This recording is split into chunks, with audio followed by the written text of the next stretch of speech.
আমরা গত 2 মাস ধরে গোল্ড আর সিলভারের মধ্যে বিশাল বড় র্যালি দেখতে পেলাম। মানে যখনই কেউ গোল্ড বা সিলভারের মধ্যে ইনভেস্ট করছে ইমিডিয়েটলি প্রফিট হয়ে যাচ্ছে। মানে লাস্ট 2 মাসের মধ্যে আপনি যে কোনো টাইমে ইনভেস্ট করে থাকুন না কেন, কয়েকদিনের মধ্যে আপনি প্রফিটেই বেরোবেন। আর যদিও এই র্যালিটা লাস্ট 2 বছর ধরে কন্টিনিউ করছে, কিন্তু 2 মাস তো আমরা ট্রিমেন্ডাস র্যালি দেখলাম। আর যারা এই লাস্ট 2 মাসে ইনভেস্ট করেছেন তারা কেউ 40%, কেউ 50%, ইভেন 60% অব্দি রিটার্ন কিন্তু তারা তাদের ETF এর মধ্যে দেখতে পাচ্ছেন। এবার প্রবলেম হলো আজকের দিনটা। আজকের দিনেই আমরা হঠাৎ করে আমাদের ETF এর মধ্যে কেউ 15-16%, ইভেন কোনো ETF এর মধ্যে 17-18%, ইভেন 20% অব্দি আমরা কারেকশন দেখতে পেলাম। আর যদি সেটা সিলভারের ETF হয় সেটাতে ইভেন আমরা 20% উপরে অব্দি কারেকশন কিন্তু প্রায় সারা দিনের মধ্যে দেখতে পেয়েছি। কিন্তু আপনি যদি এদিকে সিলভার আর গোল্ডের স্পট প্রাইস দেখেন তাহলে দেখবেন এমন কিছু পরিবর্তন নেই। গোল্ডের আপনি যদি MCX প্রাইস দেখেন তাহলে মোটামুটি 1% ধার কাছে কারেক্ট করেছে, আর সিলভারের MCX মোটামুটি 3% ধার কাছে কারেক্ট করেছে। কিন্তু তাদের যে ETF, গোল্ডের ETF 10% উপর কারেক্ট করেছে, সিলভারের ETF আবার 20% ধার কাছে, ইভেন 15-16% ক্লোজিং দিয়েছে কারেক্ট করার পরে। তাহলে এতটা বড় ফল একদিনের মধ্যে আমরা দেখতে পেলাম। আর এই সময় আমাদের মধ্যে প্রচুর কোয়ারিজ ঘুরপাক খাচ্ছে। তো যারা এই র্যালিতে ইনভেস্ট করেছেন তাদের তো অনেকটা বেশি প্রফিট রয়েছে। এবার তাদের মনের মধ্যে 3 ধরনের কোয়ারিজ রয়েছে। 1 নম্বর, যারা অলরেডি 2-3 মাস আগে ইনভেস্ট করে দিয়েছেন তাদের তো অনেকটা প্রফিট ছিল, কিন্তু আজকে হঠাৎ করে যখন 15-16% সিলভার ক্র্যাশ করে গেল, মানে তাদের ETF ক্র্যাশ করে গেল, কারেকশন করে গেল, তখন তারা অনেকটা পরিমাণ নেগেটিভ দেখতে পাচ্ছে। এবার তাদের ভয় হচ্ছে এখন যে আমরা কি এবার যে প্রফিটটুকু আছে সেটাকে বুক করে নেবো, নাকি আরও কিছুদিন হোল্ড করলে একটু বাড়তে পারে, কি করবো এখন এই চিন্তা ঘুরছে। আবার নাম্বার 2, যারা হালে কয়েকদিনের মধ্যে ইনভেস্ট করেছিলেন তারাও মোটামুটি 10-20% অব্দি রিটার্নে আছেন, কিন্তু তাদেরও একদিনের রিটার্ন কমে প্রায় কষ্টে চলে এসেছে, কিংবা একটু আধটু প্রফিট আছে। তো তারা ভাবছে এখন কি বেরিয়ে যাওয়ার টাইম চলে এসেছে, সেল কি করে দেবো। খুব ভয় লাগছে যে এই 2-3 দিন ধরে দেখছিলাম প্রায় 10%-20% অব্দি প্রফিট হয়ে গেছে, একদিনে সব প্রফিট একটা দিনেই পড়ে গেল, কি করা যায় এখন। আর নাম্বার 3, যারা এতদিন ধরে এই সমস্ত র্যালি তাকিয়ে দেখছিলেন যে ঠিক একটু কমলে ইনভেস্ট করবো, কিন্তু বারবার কমা সত্ত্বেও ইনভেস্টমেন্ট করার সুযোগ হয়ে ওঠে না, কারণ ভয় লাগছিল যে কখন যে কমবে, এর থেকেও যদি বেশি কমে যায়। তো যারা এতদিন ওয়েট করতে ওয়েটার হয়ে যাওয়ার ফিলিং পাচ্ছেন, তো তাদের জন্যই কি এই ফলটা, মানে তারা কি তাহলে এখন ইনভেস্ট করবেন, নাকি আর কিছুদিন কারেকশন হয়ে যাক তারপরে ইনভেস্ট করবেন। তো ইনভেস্টমেন্ট কি করা যায় এখন? তো এই 3 ধরনের কোয়ারিরই আনসার দেবো আজকের এই ভিডিওতে। তো চিন্তা নেই, ভিডিও শেষ অবধি দেখে থাকুন। আজকের ভিডিওতে হবে আপনাদের জন্য আলটিমেট ইনফরমেশন। আজকের ভিডিও দেখে নেওয়ার পরে আপনার আর কোনো ভিডিও দেখার প্রয়োজন হবে না, আপনি সমস্ত কোয়ারির আনসার আজকের এই একটা ভিডিওতেই পেয়ে যাবেন। তো প্রথমত আমরা বুঝে নিই যে এই র্যালি কেন এসেছিল। দেখুন, র্যালি আসার পিছনে সব থেকে বড় কারণ হচ্ছে মিস্টার ডোনাল্ড ট্রাম্প। যদিও আমি আগে গোল্ড সিলভার রিলেটেড ভিডিও বানিয়েছিলাম, সেখানে আমি এই বিষয়টা ডিসকাস করেছিলাম, তো ইন ডিটেল আর বলছি না। তো মেনলি কারণ হচ্ছে ডোনাল্ড ট্রাম্প একদিন হঠাৎ করে এসে বলছে গ্রিনল্যান্ডের উপর অ্যাটাক করবে। তো কেন অ্যাটাক করবে? যে গ্রিনল্যান্ডকে কবজা করতে যাচ্ছে। তো গ্রিনল্যান্ড বলছে আমরা দেবো না তোমাকে আমাদের দেশ। তো তার জন্য বিভিন্ন ইউরোপিয়ান কান্ট্রি প্রোটেস্ট করেছে, এবং যেহেতু ইউরোপিয়ান কান্ট্রিজরা প্রোটেস্ট করেছিল তাই ডোনাল্ড ট্রাম্প তাদের বিরুদ্ধে ট্যারিফ চাপিয়ে দিয়েছে। বলেছে ফেব্রুয়ারি 1 তারিখ থেকে 10% উপর ট্যারিফ, এবং তারপর এপ্রিলের পর থেকে 25% অব্দি ট্যারিফ চাপিয়ে দেবে, মানে যদি তারা গ্রিনল্যান্ডকে ডোনাল্ড ট্রাম্পে না দিয়ে দেয়। আর এদিকে তো ইন্ডিয়াকে 500% ট্যারিফ দিয়ে আছে, যে জন্য ইন্ডিয়ান মার্কেটও কারেক্ট হয়েছে। তো এই ধরনের ডোনাল্ড ট্রাম্পের প্রত্যেকদিন নতুন ব্যাপার, ইরানকে অ্যাটাক করবো, এটা করবো, সেটা করবো। আর রিসেন্টলি ভেনেজুয়েলাকে অ্যাটাক করে নেওয়া ছিল সব থেকে বড় ট্রিগার পয়েন্ট, যেটা আমি আগের ভিডিওতে ডিসকাস করেছি, যে ভেনেজুয়েলাকে হঠাৎ করে অ্যাটাক করার পরে তার যে প্রেসিডেন্ট তাকে তুলে নিয়ে চলে আসে। মানে এমন কিছু জিনিস, মানে ডোনাল্ড ট্রাম্পকে সবাই এতদিন পাগল ভাবছিল, তো ডোনাল্ড ট্রাম্প এটা দুনিয়াকে প্রুভ করে দেখিয়ে দিল যে শুধু তিনি পাগল নন, তিনি যেটা বলেন সেটা করে দেখানোর ক্ষমতা রাখেন। তাই গোটা ওয়ার্ল্ডের মধ্যে একটা প্যানিক সিচুয়েশন ওনারা ক্রিয়েট করে। তো তাই কি হয়, বিভিন্ন দেশে যারা সেন্ট্রাল ব্যাংকস রয়েছে তারা একটা সেফার অ্যাসেট ক্লাস, মানে ডলার থেকে শিফট হয়ে, মানে ডলারাইজেশন করার দিকে তারা এগোয়, এবং ডলার থেকে শিফট হয়ে গোল্ড রিজার্ভ করার কন্টিনিউয়াসলি চেষ্টা করতে থাকে, এবং গোল্ড কন্টিনিউয়াসলি রিজার্ভ করার ফলে গোল্ডের প্রাইস স্কাই রকেটের মতো বাড়তে থাকে। এটাই হচ্ছে মেনলি র্যালি হওয়ার বিশেষ কারণ। এবার হঠাৎ করে আজকের দিনে তাহলে ফল কেন চলে এলো? মানে আমরা আজকের দিনে সিম্পল গোল্ডে আর সিলভারে একটু কারেকশন দেখার পরেই আমরা দেখতে পাচ্ছি ETF দুম করে পড়তে লাগলো। দেখুন, আপনি যদি গোল্ডের চার্ট দেখেন তাহলে দেখবেন গোল্ডের চার্ট মোটামুটি এমন কিছু লেভেলে নেই, মানে মোটামুটি ওই -7-9% কারেকশন রয়েছে। মানে সারাদিনে মোটামুটি কারেকশন হয়েছিল কত পার্সেন্ট, মানে এখান থেকে যদি ধরেই নিই মোটামুটি ওই প্রায় 2% তার কাছে পড়েছিল, তারপর আবার রিকভার করে 1% মোটামুটি চলছে কারেকশন। আর সিলভার যদি দেখেন তাহলে সিলভারের যে স্পট প্রাইস, মানে MCX সিলভার যেটাকে বলছি আমরা, সেটা স্পট প্রাইস মোটামুটি 2.84% কারেক্ট করেছে। তো কিন্তু আপনি যদি এদিকে আবার গোল্ডের যদি আপনি ETF দেখেন তাহলে গোল্ডের ETF সারাদিনে কতটা কারেক্ট করেছে দেখুন। সারাদিনে মোটামুটি কারেক্ট করেছিল, মানে একটু গোল্ড হেলাতে প্রায় 15% ডাউন হয়ে গেছিল, মানে যেখানে গোল্ডের ETF এত ডাউন হয় না সেখানে 15% গোল্ডের ETF সারাদিনে পড়ে গেছিল, এবং সেখান থেকে ক্লোজিং নাই ওই মোটামুটি আপনার 10% ধারে কাছে। আর সিলভারের ETF তো আরও খারাপ অবস্থা, তারা মোটামুটি এখান থেকে প্রায় এখন কারেকশন চলছে প্রায় 16%, মানে ক্লোজিং হয়েছে 16%। তো নেগেটিভ গেছিল সারাদিনে প্রায় আপনার 23-24% ধারে কাছে নেগেটিভে চলে গেছিল সিলভারের ETF। তো বিরাট বড় প্যানিক সেলিং, মানে একটু গোল্ড সিলভারের স্পট প্রাইস হিলছে, এদিকে আপনার ETF দুম করে নিচে পড়ছে। কেন হচ্ছে? এটার পিছনে একটা রিজন, সেটা হচ্ছে হাইয়েস্ট প্রিমিয়াম। আমি আপনাদেরকে এর আগে বলেছিলাম যে গোল্ড সিলভারের মধ্যে যেহেতু একটা র্যালি হচ্ছে, যেহেতু গোল্ড সিলভার সবাই অপরচুনিটি হিসেবে দেখছে, তাই গোল্ড সিলভারের মধ্যে সবার একটা মানে আলটিমেটলি চাহিদা বাড়ছে। তো যেহেতু চাহিদা বাড়ছে তার জন্য লোকেরা এক্সট্রা প্রিমিয়াম দিয়ে পে করছে, মানে এক্সট্রা প্রিমিয়াম পে করেও কিন্তু ETF গুলো বাইং করছে। মানে সাপোজ গোল্ডের প্রাইস যদি এখন 100 টাকা চলে, লোকেরা 110 টাকা 120 টাকা অব্দি দিচ্ছে, যে তোমরা এক্সট্রা প্রিমিয়াম দিচ্ছে, তুমি আমাকে গোল্ডের ETF দিয়ে দাও। তো গোল্ডের ETF যেহেতু এক্সট্রা প্রিমিয়ামে চলছে, তাই একটু একটু যেহেতু গোল্ড কারেক্ট করে গেল, মানে একটু 1-2% কারেক্ট করলো, তার সব থেকে আগে কারেক্ট করলো আপনাদের প্রিমিয়ামটা, মানে যেটা এক্সট্রা প্রিমিয়াম 120 টাকা চলছিল সেটা সবার আগে 20 টাকাটা কমলো, মানে সেম লেভেল এলো। তারপরে যে 2% কারেক্ট করেছে গোল্ড অ্যাকচুয়ালি কারেক্ট করেছে সেটা কারেক্ট করলো, মানে প্রিমিয়ামটা সবার আগে ডাউন হলো। তার জন্য আপনি এত বড় বড় রেড ক্যান্ডেল এরকম ইটিএফের চার্টেই বলুন বা গোল্ডের চার্টেই বলুন এরকম আমরা দেখতে পাচ্ছি। তো এই রকম লেভেলে প্যানিক সেলিং। তো এবার এই প্যানিক সেলিং এর পিছনে রিজন কি, এই সেলিং কি আবারও কন্টিনিউ হবে? দেখুন কন্টিনিউ হবে কিনা এটা আপনি বুঝতে পারবেন যে এর পিছনে প্রপার রিজন কি। প্রপার রিজন হচ্ছে হঠাৎ করে একটা নতুন নিউজ আসে, আপনি শুনে থাকবেন যে ইউএসএ হঠাৎ বলছে যে গ্রিনল্যান্ডের উপর আর আক্রমণ করবে না। People thought I would use force, but I don't have to use force. I don't want to use force. I won't use force. All the United States is asking for is a place called Greenland, where we already had it as a trustee, but respectfully returned it back to Denmark not long ago after we defeated. তারা নতুন একটা ন্যাটোর সাথে মিলে বসে নতুন একটা framework বানাচ্ছে, এই ফ্রেমওয়ার্কের আন্ডারে সমস্ত কাজকর্ম হবে, সমস্ত ট্রেড ডিল ফিল হবে। তো তারা অ্যাটাকার করবে না, মানে অ্যাটাক করা নিউজ ছিল, বিরাট বড় প্যানিক ছিল, করবে না অ্যাটাক, মানে মার্কেট ডাইজেস্ট করলো এটাকে, মার্কেটের জন্য পজিটিভ সিগন্যাল নাম্বার 1।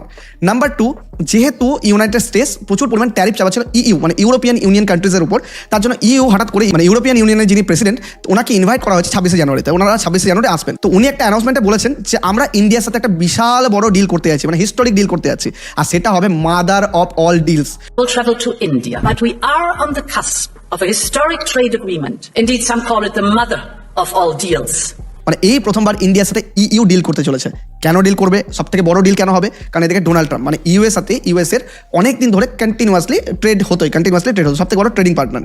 কিন্তু যেহেতু ইউএসএ ডিস্টার্ব করছে ইইউকে, তাই ইইউ ফাইনালি বন্ধু হিসেবে কাকে চাইছে? ফাইনালি তারা বন্ধু হিসেবে চাইছে ইন্ডিয়াকে। আর ইন্ডিয়ার এখানে বেনিফিট, ইন্ডিয়ার সাথে ডিল করবে, ইন্ডিয়ার সাথে এগ্রিমেন্ট হবে, এবং ইন্ডিয়ার সাথে এগ্রিমেন্ট হলে ফ্রি ট্রেড এগ্রিমেন্ট যদি হয় আমাদের বিজনেস তাদের সাথে অনেক বেশি বাড়বে, মানে বিলিয়ন ডলারে বিজনেস কিন্তু আমাদের বেড়ে যাবে, এবং এই বিজনেস বাড়ার কারণে আমাদের ইকোনমিক অ্যাক্টিভিটিও বাড়বে, এবং আমাদের জিডিপির জন্য সেটা পজিটিভ, এবং আমাদের মার্কেটের জন্য সেটা পজিটিভ। তো নাম্বার 2 পজিটিভ কারণ হচ্ছে এটা। আর নাম্বার 3 যেটা কারণ হচ্ছে যে ডোনাল্ড ট্রাম্প 50% আমাদের উপর ট্যারিফ অলরেডি চাপিয়ে দিয়েছে এবং 500% ট্যারিফের ধমকি দিয়েছে। কিন্তু আগের দিনে ডোনাল্ড ট্রাম্পকে একজন রিপোর্টার জিজ্ঞাসা করে যে আপনার ইন্ডিয়ার সাথে কি রকম ডিল চলছে, ইন্ডিয়ার সাথে কি ডিল আমরা দেখতে পারি? তো উনি বলছিলেন যে মিস্টার মোদি, যেটা উনি প্রত্যেকবারই বলেন, First of all, I have great respect for your Prime Minister. He's a fantastic man and friend of mine, and we're going to have a good deal. তো আলটিমেটলি ইন্ডিয়ার সাথে ডিলের একটা নেগোসিয়েশন চলছে এবং সেটা ফাইনালাইজ হওয়ার খুব কাছাকাছি রয়েছে, এটার ইন্ডিকেশন ডোনাল্ড ট্রাম্প দিয়েছে। মানে এই কয়েকদিনের মধ্যে ডোনাল্ড ট্রাম্প যতবার মুখ খুলেছে কোনো না কোনো পজিটিভ নিউজ দিয়েছে।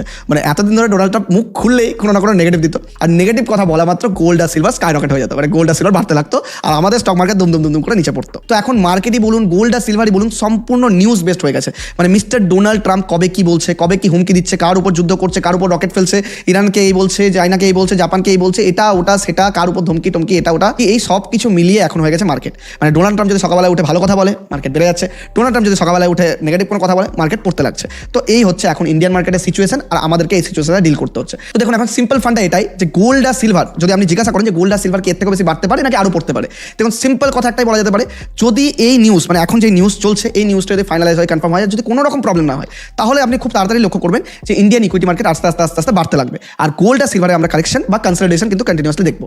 এবার আবার কি গোল্ড আর সিলভার বেড়ে যেতে পারে? অবশ্যই বাড়তে পারে। কখন? মিস্টার ডোনাল্ড ট্রাম্প পাগল মানুষ উনি, আবার মনে হলো যে কোনো দেশের উপর অ্যাটাক করো, ব্রিটেনের উপর মনে করুন ট্যারিফ চাপিয়ে দিল, ইন্ডিয়ার উপর মনে করুন ট্যারিফ চাপিয়ে দিল। এবার এমন তো নয় যে ইন্ডিয়ার উপর ট্যারিফ চাপালো না অন্য দেশে চাপালো তাহলে ইন্ডিয়ার কোনো এফেক্ট হবে না। অন্য দেশের সাথে যদি ইন্ডিয়ার ট্রেডের কোনো পার্টনার হয় বা কোনো রকম বিজনেস থাকে তাহলে ইন্ডিয়ার উপর ইম্প্যাক্ট করবে ইনডাইরেক্টলি। তো আলটিমেটলি ডোনাল্ড ট্রাম্প কি বলছে এই সপ্তাহের মধ্যে এটা খুব বেশি ইম্পর্টেন্ট। তো একটা প্রশ্ন আমি সবসময় আমাদের কাছে পাই যে গোল্ড আর সিলভারে ইনভেস্ট কখন করবো, এত বেড়ে গেল, আপনি গোল্ড আর সিলভার নিয়ে বলুন। তো আজকে আমি আমার ইনভেস্টমেন্টের ভিউ আপনাকে বলে দিচ্ছি, কিন্তু ইনভেস্টমেন্টের ভিউ থেকে একটা কথা মনে পড়লো, আপনি যদি স্টক মার্কেটে নতুন হন বা মিউচুয়াল ফান্ডের জগতে নতুন হন বা গোল্ড আর সিলভারে ইনভেস্ট করতে চাইছেন কারেকশনের মধ্যে, তাহলে ডেসক্রিপশন আর পিন কমেন্টের মধ্যে আমাদের অ্যাঞ্জেল ওয়ান এবং সঙ্গে নতুন জেরোধারও লিঙ্ক রয়েছে। আপনারা চাইলে আমাদের লিঙ্ক থেকে অ্যাঞ্জেল ওয়ান বা জেরোধাতে অ্যাকাউন্ট ওপেন করতে পারবেন একদম ফ্রিতে, উইদাউট এনি এক্সট্রা চার্জেস আপনার অ্যাকাউন্ট ওপেন হয়ে যাবে। এবং আমাদের লিঙ্ক থেকে অ্যাকাউন্ট ওপেন করলে ইন ফিউচার আপনার যদি অ্যাকাউন্ট রিলেটেড কোনো প্রবলেম হয় তাহলে বুল অফ বেঙ্গল অফিসিয়াল ইমেল আইডিতে মেল করবেন, আমরা আপনার প্রবলেম ডাইরেক্টলি অ্যাঞ্জেল ওয়ান বা জেরোধা টিমের সাথে কথা বলে প্রায়োরিটি বেসিসে সলভ করে দেবো। এটা সম্পূর্ণ আমাদের হেডেক, তাই একদমই দেরি করবেন না। যদি নতুন করে ইনভেস্টমেন্ট শুরু করতে যান বা স্টক মার্কেট ইনভেস্ট করতে যান, মিউচুয়াল ফান্ড ইনভেস্ট করতে যান, আমাদের ডেসক্রিপশনের পিন কমেন্ট থেকে অ্যাঞ্জেল ওয়ান বা জেরোধার অ্যাকাউন্ট ওপেন করে নিন। তো গোল্ড আর সিলভারে ইনভেস্ট করা যায় কিনা এটার পিছনে একটা লজিক বুঝুন। দেখুন আপনি যদি বলেন যে গোল্ড আর সিলভারের মধ্যে কোনটাতে ইনভেস্ট করবো, আমি সিম্পলি বলবো যে গোল্ড হচ্ছে ইনভেস্টমেন্টের মতো একটা ভালো জায়গা। কেন এটা বলছি? কারণ আলটিমেটলি আপনি শুনে থাকবেন যে দীর্ঘদিন ধরে সেন্ট্রাল ব্যাংকরা গোল্ডকে রিজার্ভ করছে, সিলভারকে সেরকমভাবে রিজার্ভ করা হয় না। মানে রিজার্ভ কারেন্সি হিসাবে বা রিজার্ভ অ্যাসেট ক্লাস হিসাবে সবচেয়ে গোল্ডকে মানা হয়, সবচেয়ে সেফেস্ট অ্যাসেট ক্লাস বা সেফার অ্যাসেট ক্লাস গোল্ডকেই বলা হয়। তো গোল্ডকে সেন্ট্রাল ব্যাংকটা কন্টিনিউয়াসলি রিজার্ভ করছে। এবার সেন্ট্রাল ব্যাংক তো কখনোই চাইবে না যে তারা যে অ্যাসেট ক্লাসটা এতদিন ধরে রিজার্ভ করলো সেটার ভ্যালু ইমিডিয়েটলি ডাউন হয়ে যাক। কারণ ভাবুন 1% 2% ডাউন হলে এমন কোনো ব্যাপার নেই, মানে তারা যে হাজার টন যে গোল্ড মজুত করেছে এতদিন, তার যদি ভ্যালু 1% 2% পড়ে যায় তাহলে তাদের কত লস হয়ে যাবে। তা তারপর থেকে কি 25% 10% কারেকশনকে আমরা দেখতে পারি? তো তারা সবসময় চাইবে যে গোল্ডের প্রাইস যেন একটা স্টেবল থাকে, কারণ আলটিমেটলি ডি ডলারাইজেশন যখন হচ্ছে, মানে সবাই যখন ডলার সেল করে গোল্ডকে কিনতে থাকছে, তো ডি ডলারাইজেশন হওয়ার কারণে সবাই গোল্ডকে মজুত করছে। তো গোল্ড মজুত করছে এই জন্যই যাতে সেটা একটা স্টেবল মাধ্যম থাকে। তা তারা চাইবে সবসময় ওটাকে স্টেবল রাখার জন্য। তা খুব বেশি গোল্ডের প্রাইস কারেকশন যে আমরা দেখবো বা ইন ফিউচার যে খুব ফল হয়ে যাবে, মানে 20%, 40%, 50% পড়ে যাবে, এইরকম এক্সপেকটেশন আমার নেই। তো তার মানে কি আজকে আপনার কাছে 1 লাখ টাকা আছে তো 1 লাখে ইনভেস্ট করবেন? একদম নয়। আপনি চাইলে ইনভেস্টমেন্ট করতে পারেন গোল্ডে, কিন্তু কীভাবে করবেন? একদম এসআইপি থ্রুতে। এসআইপি থ্রুতে মানে গোল্ডের যে ইটিএফগুলো রয়েছে সেখানে আপনি ধীরে ধীরে প্রত্যেক মাসে মাসে মাসে মাসে এসআইপি করতে পারবেন। মানে মার্কেট যখন বেড়ে থাকবে, মানে গোল্ডের মার্কেট যখন বাড়বে তখন এসআইপি করুন, যখন কমবে তখন এসআইপি করুন, তো আপনার অ্যাভারেজিং হয়ে যাবে। তো এবার আপনি যদি বলেন যে সিলভারে কি করা যায় ইনভেস্টমেন্ট, একদম নয়। দেখুন হিস্ট্রি আমাদেরকে এটা বারবার দেখিয়েছে যে যখন গোল্ডের প্রাইস কারেকশন করেছে সিলভার অবশ্যই কারেক্ট করেছে, কিন্তু সিলভার গোল্ডের থেকে অনেক অনেক বেশি কারেক্ট করেছে। কারণ এর আগে আমরা হিস্ট্রিক্যালি দেখেছি যে সিলভার 50%, 60%, ইভেন 80% অবধি কারেক্ট করেছে।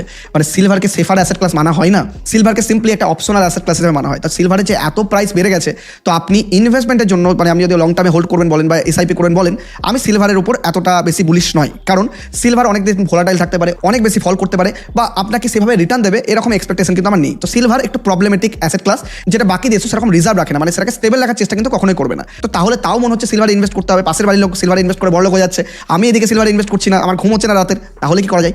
তাহলে আমি আপনাকে একটা ট্রেড প্ল্যান দিচ্ছি। সিলভারে ইনভেস্টমেন্টটা করার জন্য বলবো না, কিন্তু ট্রেডিং পারপাসের জন্য কিন্তু সিলভার দেখা যেতে পারে। দেখুন গোটা ভিডিওটা কিন্তু এডুকেশনাল পারপাসের জন্য আমি বানাচ্ছি, নিজের ফাইন্যান্সিয়াল কনসালটেন্টের সাথে কথা বলে তবেই কিন্তু ডিসিশন নেবেন। আর ভিডিওর মিডিলে একটা ছোট রিকোয়েস্ট, আমি দেখতে পাচ্ছি আপনারা অনেক বেশি এখন ভিডিওতে লাইকও করছেন, কমেন্টও করছেন, কিন্তু সাবস্ক্রাইব করতে ভুলে যাচ্ছেন। দেখুন আপনার যদি ভিডিও ইনফরমেটিভ লাগে এবং আপনার মনে হয় যে আমি আপনার জন্য রিসার্চ করে অনেক পরিশ্রম করে এই ভিডিওটা বানিয়েছি এবং সেটা আপনার জন্য অনেকটা বেশি ফ্রুটফুল, তাহলে প্লিজ চ্যানেলটিকে সাবস্ক্রাইব করতে একদম ভুলবেন না। আপনার এই একটা সাবস্ক্রাইব আমার মোটিভেশন দেয় এরকমই আরও ইনফরমেটিভ ভিডিও নিয়ে আসার জন্য।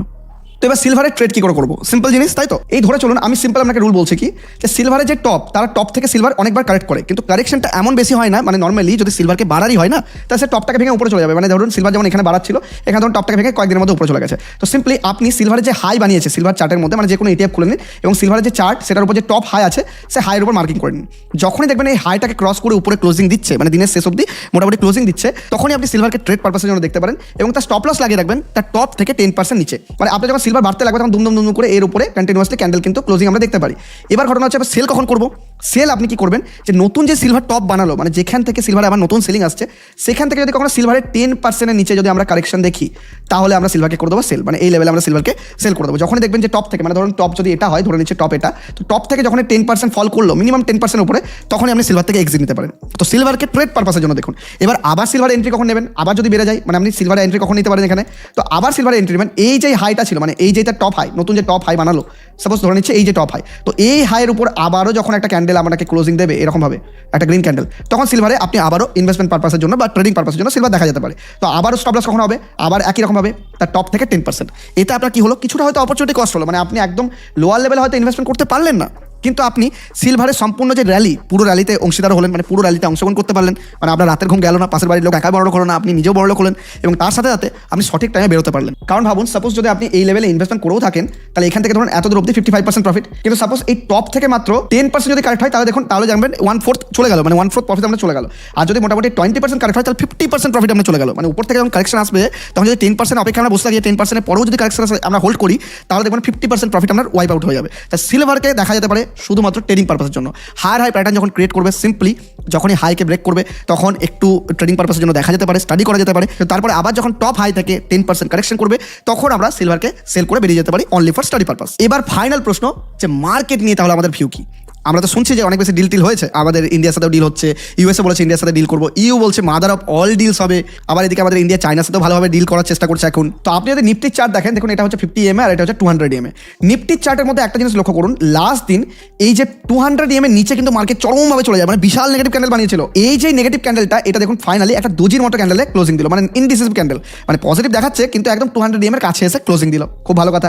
পরের দিন হলো, মানে আজকের দিন হলো মার্কেট গ্যাপ আপ, ঠিক আছে? তো গ্যাপ আপ হলো উপর দিকে গেল, নিচের দিকে গেল, সারাদিন মারামারি হলো। তারপরেও দেখুন আলটিমেটলি একটু রেডি ক্লোজিং দিয়েছে, কিন্তু এটাও কিন্তু ইনডিসিসিভ ক্যান্ডেল। মানে এই যে ক্যান্ডেলটা ক্রিয়েট করছে, এই যে ক্যান্ডেলটা আর এই যে ক্যান্ডেলটা, এই দুটোই কিন্তু ডোজি ক্যান্ডেল। মানে আপনি কোনো ডিসিশন নিতেই পারবেন না যে এখানে আপনি ইনভেস্টমেন্ট করবেন কি করবেন না, মার্কেট ফেয়ার ভ্যালুতে এসেছে কি না। তো এবার আরও একটা প্রশ্ন আসতে পারে, যে তুমি যখন বলছো সবকিছু মার্কেটের জন্য এখন পজিটিভ, ডোনাল্ড ট্রাম্প সবকিছু মেনে নিয়েছে, সব পজিটিভ শুনতে লাগছে, তাহলে মার্কেট এটা রিয়াকশন কেন দিল না? মার্কেটে তো হওয়া উচিত ছিল যেখানে খুব সুন্দর করে একটা প্রপার গ্রিন ক্যান্ডেলে ক্লোজিং দেওয়া উচিত ছিল, তাই না? তাহলে মার্কেট কেন দিল না, মার্কেট কেন ডিসিশন নিল না? দেখুন আমার মনে হয় মার্কেটে একটা নিউজ আসতে এখন অব্দি পেন্ডিং রয়েছে, মানে মার্কেট ইনডিসিসিভ ক্যান্ডেল করছে। সিম্পলি ভাবুন যে এই যে 200 EM, এই 200 EM এর উপরে ক্লোজিং দিল, তারপরে 200 EM এর উপরে অনেকটা উপরে আছে গ্যাপ আপ দেওয়ার পরেও কিন্তু সেই গ্যাপ আপটা আজকে সাস্টেন করে গেছে এই লেভেলে, তাই তো? তাহলে আলটিমেটলি মার্কেট তো 200 EM আছে, 200 EM কে ভেঙে যতক্ষণ না নিচে এভাবে সুইং ক্রিয়েট করছে ততক্ষণ কিন্তু মার্কেট ডাউন ট্রেন্ডে যায়নি। মানে মার্কেটকে না আমরা এখানে বলতে পারি ডাউন ট্রেন্ডে আছে, না আমরা বলতে পারি আপ ট্রেন্ডে আছে একটু কারেকশন ফেজের মধ্যে। এবার মার্কেটের মধ্যে নতুন ট্রিগার কখন আসবে? দেখুন মার্কেট